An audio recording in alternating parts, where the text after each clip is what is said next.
Príbeh Milana Rastislava Štefánika. Vitajte na našom kanáli. Dnes vám priblížime fascinujúci príbeh významnej osobnosti slovenskej histórie Milana Rastislava Štefánika. Narodil sa 21. júla 1880 v malej dedinke Košariská na území dnešného Slovenska. Štefánik bol nielen politik, ale aj astronóm a vojenský letec. Jeho život bol plný dobrodružstiev a prelomových úspechov.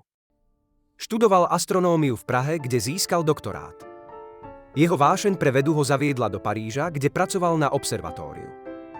Počas svojich vedeckých expedícií navštívil rôzne kúty sveta, vrátane Tahiti a Mont Blancu, kde uskutočňoval astronomické pozorovania. Neskôr sa stal členom Francúzskej akadémie vied a získal uznanie za svoje vedecké príspevky. No jeho ambície siahali ešte ďalej. Štefánik sa aktívne zapojil do politiky, kde výrazne prispel k vzniku Československa. Bol jedným z hlavných predstaviteľov československého odboja počas Prvej svetovej vojny.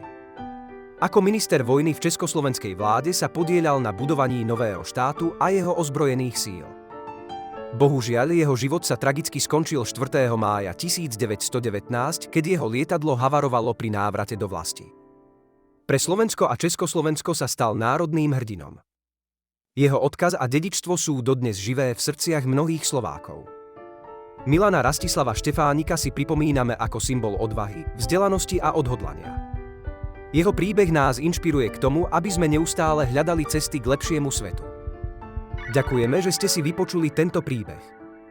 Ak vás zaujal, nezabudnite sa prihlásiť na odber nášho kanála a zdieľať tento obsah s priateľmi.